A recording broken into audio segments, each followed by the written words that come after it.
Hello hello everyone. Commerce तुम्हें प्रणाम में आप सभी लोगों का बहुत बहुत स्वागत। कल एचआरएम की क्लास में हम लोगों ने उसका मीनिंग पढ़ा, उसका डेफिनेशंस पढ़ा और उसके ऑब्जेक्टिव पढ़े कि एचआरएम का क्या ऑब्जेक्टिव है। आज हम लोग जो डिस्कशन करेंगे आपसे, एचआरएम के फंक्शन क्या होते हैं, एचआरएम के कार्य क्या होते हैं, एचआरएम क्या क्या वर्क करता है, उसको हम लोग एनालिसिस करेंगे। आइए डिस्कशन करते हैं। अगर आप लोगों ने मीनिंग, डेफिनेशन या ऑब्जेक्टिव नहीं पढ़े हैं तो पीछे की क्लास आप लोग देख लीजिएगा, वहाँ से आप लोग समझ लीजिएगा। देखिए, जो फंक्शन ऑफ एचआरएम है, एचआरएम के जो फंक्शन होते हैं, there are 4 types of function. 4 प्रकार के कार्य करता है एचआरएम। पहला है मैनेजेरियल फंक्शन, प्रबंधकीय कार्य। दूसरा है सपोर्टिंग फंक्शन, सहयोगात्मक कार्य। तीसरा है एडवाइजरी फंक्शन, परामर्शदायी कार्य। और फोर्थ है ऑपरेटिव फंक्शन, क्रियात्मक कार्य। जैसा कि इनके नाम से क्लियर हो रहा है कि मैनेजेरियल फंक्शन का मतलब होता है कि किसी भी चीज़ का अरेंजमेंट करना, मैनेज करना। और मैनेजमेंट में जो हम लोग पढ़ते हैं तो planning, organising, staffing, directing, controlling, इन चीज़ों को पढ़ते हैं। सपोर्टिंग फंक्शन का मतलब हो गया कि जो सपोर्ट करे, किस चीज़ को सपोर्ट करें, प्रोडक्शन बढ़ाने के लिए, आपस में एक दूसरे की हेल्प करने के लिए, एक दूसरे को मोटिवेट करने के लिए, ऐसी चीज़ें सपोर्टिंग कही जाती हैं। थर्ड कह रहा है एडवाइजरी फंक्शन। एडवाइजरी का मतलब होता है कि जब किसी को एडवाइस दी जाए, परामर्श दिया जाए, उसको हम लोग एडवाइजरी फंक्शन दिया कहते हैं। एडवाइजरी फंक्शन का मतलब हो गया कि एडवाइज़र यानी किसी को भी कंसल्ट किया जाए, चाहे वो कंसल्ट टॉप लेवल का हो, चाहे कंसल्ट जो है लोअर लेवल मैनेजमेंट को किया जाए, चाहे मिडिल लेवल मैनेजमेंट को किया जाए। एंड फोर्थ होता है ऑपरेटिव फंक्शन, यानी कि कौन कौन से जो एक्शन है इसके थ्रू लिए जाते हैं। आइए हम इसको डीपली एनालिसिस करने के लिए स्टेप बाय स्टेप फंक्शन को देखते हैं। तो आपको सबसे पहले यही कवर करना है। क्वेश्चन अगर बनता है कि what are the function of HRM, तो आप लोग लिखेंगे there are 4 types of function. First is managerial, second is supporting, third is advisory and fourth is operative. After it managerial function में, जैसे मैंने आपको बताया कि जो मैनेजेरियल फंक्शन होता है, मैनेजेरियल फंक्शन के अंदर जो एनालिसिस किया जाता है वो सिर्फ इस बात को एनालिसिस किया जाता है कि जो मैनेजमेंट करते हैं, किसका मैनेजमेंट करते हैं। एचआरएम यह कार्य करता है कि किसी भी ऑर्गेनाइजेशन में, किसी भी फर्म में, किसी भी कंपनी के अंदर जो प्लानिंग का काम किया जाता है, ऑर्गेनाइजेशन का काम किया जाता है, डायरेक्टिंग का काम किया जाता है, कोऑर्डिनेटिंग का काम किया जाता है और कंट्रोलिंग का काम किया जाता है, this is a managerial function. तो एचआरएम इस वर्क को बड़ी संजीदगी के साथ करता है। यानी अगर मैनेजेरियल फंक्शन आप लोग एनालिसिस करेंगे तो उसके अंदर क्या आएगा, प्लानिंग आएगा, ऑर्गेनाइजिंग आएगा, डायरेक्टिंग आएगा, कोऑर्डिनेटिंग आएगा और कंट्रोलिंग आएगा। प्लानिंग का मतलब समझते हैं आप लोग कि यह प्लान करना कि how to do, when to do, how to do, where to do, क्या करना है, कैसे करना है, क्यों करना है, इन सब तमाम बातों की जानकारी प्लानिंग के अंदर दी जाती है। ऑर्गेनाइजेशन के अंदर जितने भी हमारे एलिमेंट्स होते हैं जो हमने प्लान किया है, वो प्लान कैसे हम लोग उसे ज़मीन पर उतारेंगे, कैसे हम उसे फॉलो करेंगे, कैसे हम उसे अप्लाई करेंगे, ये काम ऑर्गेनाइजेशन में होता है। डायरेक्टिंग में होता है कि जिसमें हम लोग डायरेक्ट कर सकें, हम लोग इसको फॉर्मुलेट कर सकें, हम लोग इसे आगे बढ़ा सकें, किस किस के थ्रू ये काम होंगे, उसमें डायरेक्टिंग को हम लोग करते हैं। कोऑर्डिनेट का मतलब आपस में एक दूसरे को कोऑर्डिनेट करना, क्योंकि मैनेजमेंट का कोई भी फंक्शन इन सबको आपस में कोऑर्डिनेट करे बिना नहीं हो सकता है। एंड कंट्रोलिंग का मतलब कि जो भी प्लान किया है उसके अकॉर्डिंग काम चल रहा है, नहीं चल रहा, दैट्स आर कंट्रोलिंग। तो एचआरएम का मैनेजेरियल फंक्शन जो होता है वो वही होता है लगभग जो आप लोगों ने मैनेजमेंट में पढ़ा है। सेकंड फंक्शन हम लोग अगर देखें तो सेकंड फंक्शन आपका होता है सपोर्टिंग फंक्शन। सपोर्टिंग फंक्शन का मतलब होता है कि सपोर्ट किया जाए, सहयोग किया जाए, उसको हम लोग बोलते हैं supporting function. Okay, supporting function का मतलब क्या कह रहा है, देखिए कि to development of HR information system, मानव संसाधन सूचना पद्धति विकसित करना। यानी कि हम लोग क्या काम करते हैं कि जब ह्यूमन रिसोर्सेज मैनेजमेंट को पढ़ रहे हैं तो हमें जानकारी होनी चाहिए कि जो ह्यूमन का जो रिसोर्सेज है उसकी हमें इंफॉर्मेशन कैसे मिलेगी, कि कहाँ पर कितने मेंबर लगने हैं, कहाँ पर कितना काम हो गया है, कितने लोगों का काम रह गया है, कौन काम अच्छा कर रहा है, कौन काम बेकार कर रहा है, ऐसी तमाम बातों की जानकारी हमें सपोर्टिंग फंक्शन से मिलती है। तो कह रहा है to development of HR information system, मानव संसाधन सूचना पद्धति को विकसित करना। इसके लिए क्या करना पड़ेगा? एचआर रिकॉर्ड मेंटेन करने पड़ेंगे, यानी लेखांकन अकाउंटिंग करनी पड़ेगी एचआर की, ह्यूमन रिसोर्सेज अकाउंटिंग, जिसके थ्रू हम लोग ये पता करेंगे कि जो है कौन आया कौन गया, कितने वर्कर ने काम किया, कितने वर्कर ने काम नहीं किया है। HR research, human resources research, यानी एचआर शोध, रिसर्च किया जाए कि कहाँ पर कितने मेंबर्स की ज़रूरत है, कितने मेंबर्स की ज़रूरत नहीं है, ऐसी समथिंग सारी बातों को हम लोग रिसर्च कहते हैं। कि अगर हम इस काम पर ज़्यादा लगा देंगे तो काम बेटर होगा, या कम मेंबर लगाएंगे तो कम बेटर हो पाएगा, या कितना एफिशिएंसी के साथ कोई काम कर सकता है, इफ़ेक्टिवली कितना हो सकता है, ऐसी चीज़ों को हम लोग एचआर रिसर्च कहते हैं। एचआर ऑडिट का मतलब होता है कि जो ह्यूमन के द्वारा वर्क किया गया है उसको चेक करना, उसको एनालिसिस करना, उसको हम लोग एचआर ऑडिट बोलते हैं।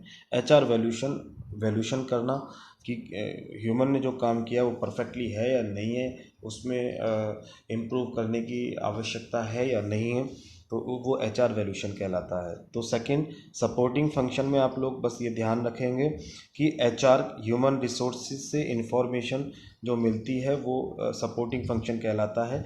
और जो ये एचआर इंफॉर्मेशन सिस्टम है वो किसके थ्रू काम करता है? 4 चीज़ों के द्वारा, HR records, HR research, HR audit and HR valuation. ठीक है। थर्ड हम लोग चलते हैं, तो तीसरा होता है एडवाइजरी फंक्शन।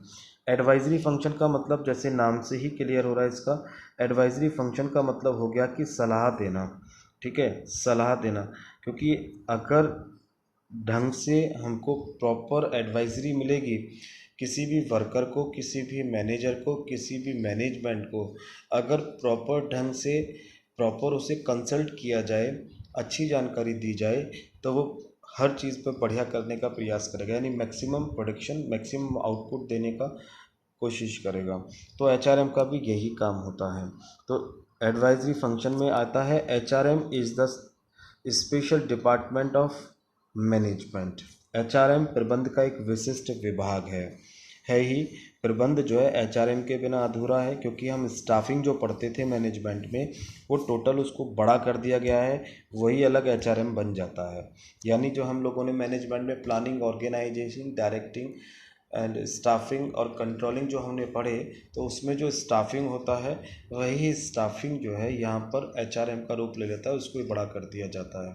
तो इसीलिए यहाँ पर कह रहे हैं कि एचआरएम मैनेजमेंट का एक स्पेशल डिपार्टमेंट होता है। क्यों होता है स्पेशल डिपार्टमेंट? क्योंकि स्पेशल नॉलेज होती है। कोई भी रिसोर्सेज, रॉ मटेरियल वगैरह, मैन पावर, मशीन, ये जितनी भी होती हैं ये सब बिना ह्यूमन के काम नहीं कर सकती हैं, बिना ह्यूमन के आगे नहीं बढ़ सकती हैं।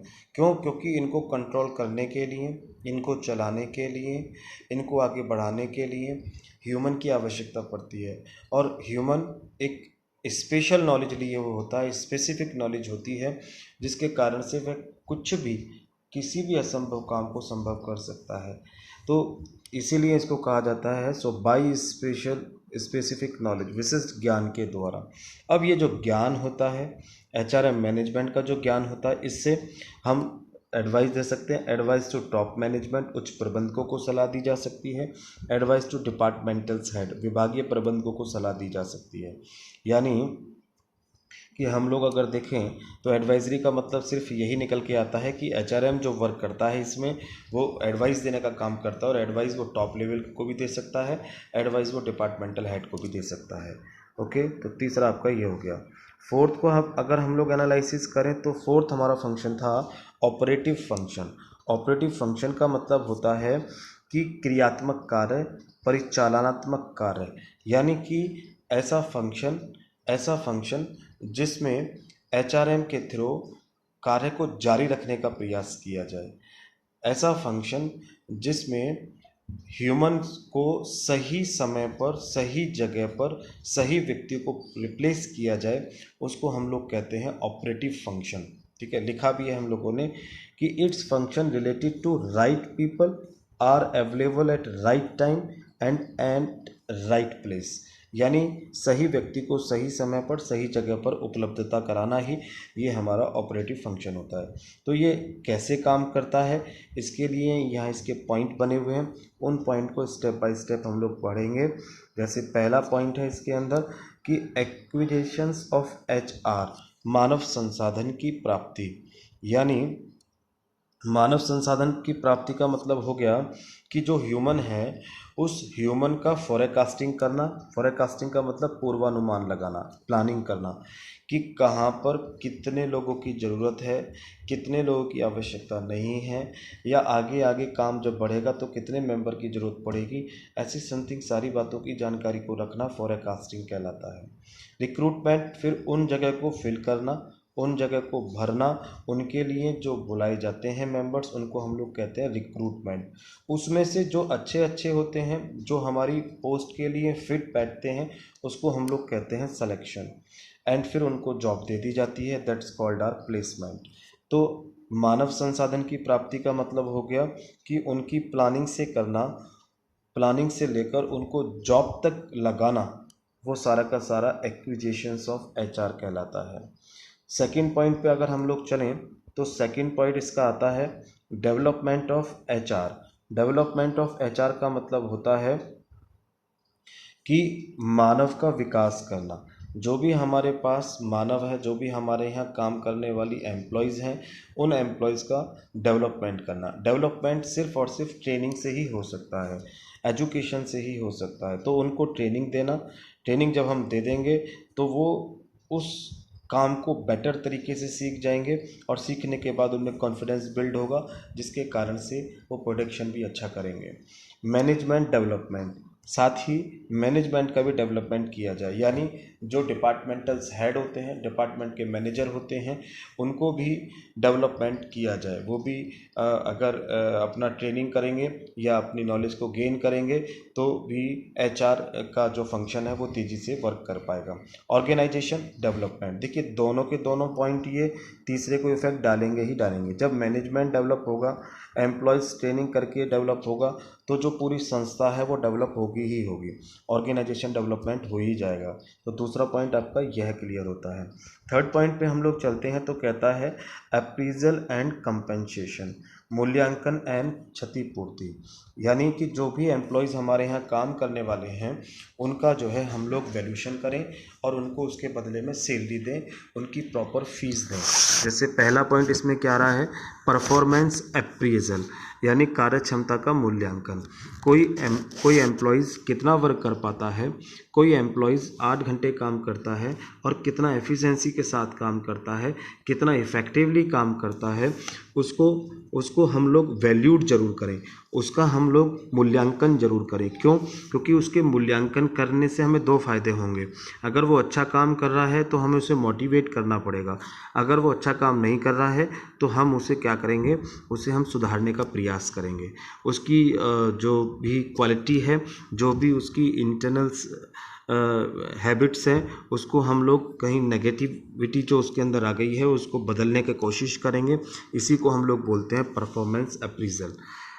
सेकंड है इसमें बेस कंपेंसेशन। बेस कंपेंसेशन का मतलब हो गया उचित पैकेज, आवश्यक क्षतिपूर्ति या भुगतान, यानी कि उसको कम से कम इतनी सैलरी, इतनी मजदूरी, इतना कंपेंसेशन जरूर मिलना चाहिए जिससे वह आवश्यक चीज़ों की पूर्ति जरूर कर सके। उसको हम लोग कहते हैं बेस कंपेंसेशन। जैसे इस समय आप लोग देख रहे होंगे कोरोना रूपी महामारी के रूप में जो गवर्नमेंट है वो गवर्नमेंट बेसिक सबको चावल मुफ्त दे रही है, या दाल गेहूं सबको सस्ता सस्ता देने का कोशिश कर रही है, बैंकों में 500 रुपये 1000 रुपये देने की कोशिश कर रही है। तो ये क्या है कि इससे हमारा जो है कोई खर्चा थोड़ी चलेगा, बट बेसिक जो रिक्वायरमेंट है वो पूरी होती रहेंगी, यानी कि हमको रोटी खाने के लिए मिलती रहे, बस इतना। तो उसको हम लोग ऐसे ही, जब किसी कंपनी में एम्प्लॉयज़ होते हैं उन एम्प्लॉयज़ को इतनी कम से कम सैलरी ज़रूर मिलनी चाहिए कि उनका जो आवश्यक खर्चे हैं वो सभी पूरे होते रहें। उससे कम अगर होती है तो वो हतोत्साहित हो जाएंगे। नेक्स्ट है इंसेंटिव्स। इंसेंटिव्स को कहते हैं हम लोग फ्रिंज बेनिफिट्स। फ्रिंज बेनिफिट्स का मतलब होता है सुविधाएं, आनुषंगिक लाभ, यानी कि जब उनको पैसे के रूप में कोई सुविधा ना देकर, पैसे ना देकर उन्हें सुविधा के रूप में उनको कुछ दिया जाता है तो उनको हम इंसेंटिव्स बोलते हैं। जैसे उनको भोजन की व्यवस्था करा दी जाती है डेली बढ़िया मेस में, या उनको रहने के लिए मकान दे दिया जाता है, या उनको आने जाने के लिए कार की फैसिलिटीज़ प्रोवाइड करा दी जाती है, तो उसको हम लोग इंसेंटिव्स बोलते हैं। ऐसा करने से उनकी कैपेसिटी बढ़ सकती है, ऐसा करने से वो अच्छा कर सकते, अच्छा महसूस करेंगे। इंसेंटिव्स प्लान वेजेस, नेक्स्ट है incentive plan wages. Incentive plan wages का मतलब है कि जिस मज़दूर ने अच्छा काम किया है उसको ज़्यादा अच्छी मजदूरी, जिसने और अच्छा काम किया उसको ज़्यादा अच्छी मजदूरी, उसको हम लोग बोलते हैं इंसेंटिव प्लान वेजेस, उत्प्रेरक मजदूरी। यानी अच्छे को ज़्यादा अच्छा मोटिव करके हम लोग उसे आगे बढ़ाने का कोशिश करें। तो ये जो आपका तीसरा पॉइंट है ये आपका आई होप क्लियर हो गया होगा। नेक्स्ट पॉइंट है आपका फोर्थ, इंटीग्रेशन एंड मेंटेनेंस, यानी एकीकरण और रख रखाव। यानी कि जो एम्प्लॉयज़ होते हैं ये कोशिश की जाए कि जो एम्प्लॉयज़ हैं वो मिलकर रहें, एक होके रहें, और वो मेंटेनेंस का मतलब ये हुआ कि उनको प्रॉपर तरह की सुविधाएं ज़रूर मिलें, उनका जो स्ट्रेस लेवल है वो घट के प्रोडक्शन में लगे। यानी देखिए पॉइंट कहता है इंक्रीज द एम्प्लॉय मोरल, कर्मचारियों के मनोबल को बढ़ाया जाता है इंटीग्रेशन और मेंटेनेंस में। ये आप लोग देख ही रहे हैं ऑपरेशनल फंक्शन चल रहे हैं, ऑपरेशनल फंक्शन का नंबर 4 पॉइंट है। तो कहता है इसके अंदर कर्मचारियों का मनोबल कैसे बढ़ाएगा, मोटिवेशन। मोटिवेशन का मतलब हो गया कि उन्हें मोटिव करा जाए। मोटिव दो तरीके से किया जा सकता है, या तो इकोनॉमिकली या नॉन इकोनॉमिकली। तो इकोनॉमिक नॉन इकोनॉमिक कंडीशंस को देखकर फॉलो किया जाता है। ओके, मॉनेटरी या नॉन मॉनेटरी भी कहते हैं जिसको। तो मोटिवेट किया जाए एम्प्लॉयज़ को ज़रूर। एम्पावरमेंट, सशक्तिकरण। उन्हें सशक्तिकरण का मतलब हो गया, एम्पावरमेंट का मतलब हो गया कि उन्हें नॉलेज देकर, उन्हें हर बात की जानकारी देकर, उन्हें एटमॉस्फेयर के बारे में अवेयर कर कर उन्हें एम्पावरमेंट दी जा सकती है। जैसे कहते हैं महिला सशक्तिकरण, तो महिला कब शक्ति में आ सकती है, जब उसको पूरा ज्ञान दिया जाए, नॉलेज दिया जाए, उनको बाहर निकलने के बाद उनमें खुद की सुरक्षा करने की क्षमता विकसित की जा सके। That's our empowerment. तो ये एम्प्लॉयज़ जो होता है वो तभी एम्पावरमेंट में आ सकता है तब उसको प्रॉपर जिस काम को कर रहा है उसकी नॉलेज हो, और बाहर मार्केट में क्या चल रहा है उसकी भी जानकारी हो सब, तो उसे एम्पावरमेंट कहते हैं। पार्टिसिपेशन, यानी किसी भी चीज़ में पार्टिसिपेट करने की उसकी जो है हम उसको जो है हमें आदत डालनी पड़ेगी। जैसे कोई भी प्रोग्राम हम लोगों ने किया फर्म के अंदर, कंपनी के अंदर, उसमें उसको भागीदार जरूर बनाया जाना चाहिए, चाहे छोटे लेवल का बनाया जाए चाहे हायर लेवल का बनाया जाए। उससे उसमें आत्मविश्वास पैदा होगा कि मैं भी उस कंपनी का हिस्सा हूँ। कम्युनिकेशन, कम्युनिकेशन का मतलब होता है कि top level, middle level, lower level जो मैनेजमेंट होता है इसका आपस में कम्युनिकेशन जरूर रहना चाहिए। कोई शिकायत अगर की जाती है तो वो ऊपर तक जाए और उसका सुधार नीचे तक होके जरूर आए, इसको हम लोग कम्युनिकेशन बोलते हैं। मेंटेन लेबर मोबिलिटी, मोबिलिटी का मतलब होता है कि आजकल कंपनियों में सबसे बड़ी प्रॉब्लम ये होती है कि आज लेबर यहाँ काम कर रही है, कल दूसरी जगह काम करती है, फिर तीसरी जगह। तो प्रॉब्लम ये होती है कि कंपनी 1-2 महीने में एम्प्लॉयज़ को सिखाती है, इतने में एम्प्लॉयज़ चला जाता है। तो कोशिश की जाए कि जो लेबर है वो ट्रांसफ़र ना करे, वो अदला बदली ना करे, इसको रोका जाए। नेक्स्ट आता है सेफ्टी। देखिए एम्प्लॉयज़ काम करते वक्त सेफ़ महसूस करे, उसे प्रॉपर हवा, प्रॉपर पानी, या उसे आगे की चिंता के लिए उसे विमुक्त करना चाहिए, चिंता से मुक्त करना चाहिए, उसको हम लोग बोलते हैं सेफ्टी।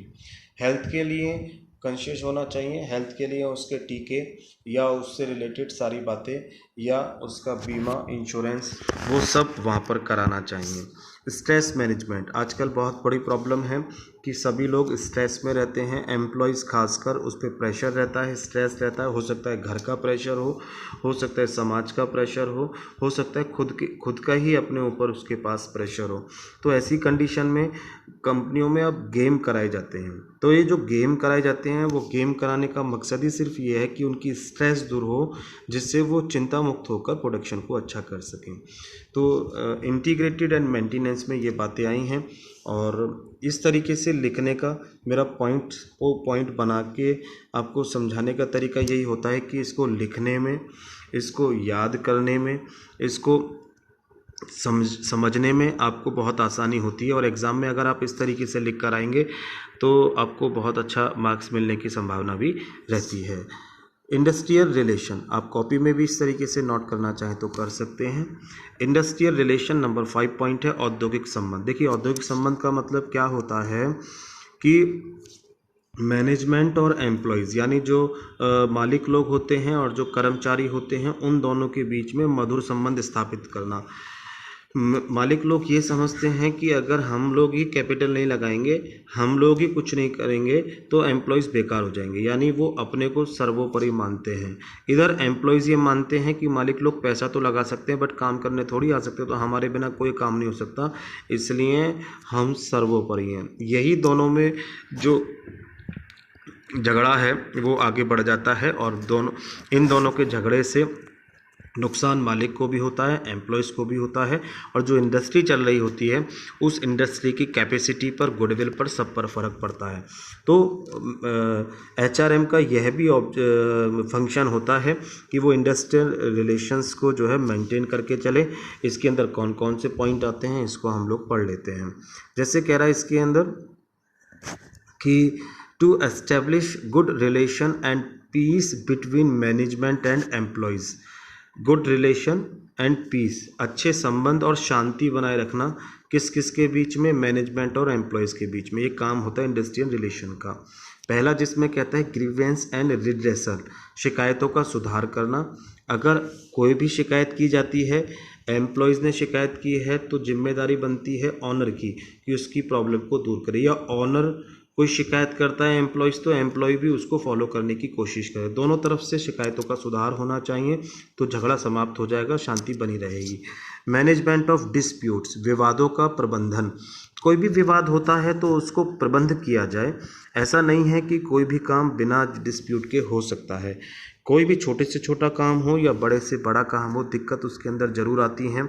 अच्छी संस्था, अच्छे फर्म, अच्छी कंपनी वही मानी जाती है जो इन पर समय रहते हुए नियंत्रण कर लेता है, जो सीमित संसाधनों से उन पर विजय प्राप्त कर लेता है, उसको हम लोग कहते हैं मैनेजमेंट ऑफ डिस्प्यूट्स।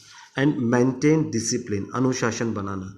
कोई भी संस्था, कोई भी परिवार, कोई भी राष्ट्र, कोई भी संस्था, वो जब तक उसमें वेल डिसिप्लिन रहता है, डिसिप्लिन का मतलब नियम, कायदे, कानून सब प्रॉपर हो, प्रॉपर टाइमिंग हो, सब अगर मेंटेन रहता है तो उसमें रिलेशन जो होते हैं वो बेटर क्रिएट होते हैं और कभी भी झगड़ा होने की संभावना नहीं रहती है। इसीलिए आपने देखा होगा कि सेनाओं में डिसिप्लिन जो होता है, फोर्स में जो डिसिप्लिन होता है वो सबसे बेटर होता है, इसीलिए वहाँ पर झगड़ा नहीं होता है। तो नंबर 5 पॉइंट आपका ये था। इसके बाद इसमें कोई पॉइंट आपका नहीं रह जाता है। ये आपके फंक्शंस ऑफ HRM क्लियर होते हैं। आई होप आपको समझ में आए होंगे। किसी भी तरीके से यह वीडियो या मैं आपके इस काम में आपके काम आ सका हूँ तो ये मेरे लिए बहुत खुशी की बात है और आप इसका लाभ उठाएं। इसी आशा के साथ कि आपका दिन शुभ हो, आपका भविष्य उज्जवल हो। धन्यवाद।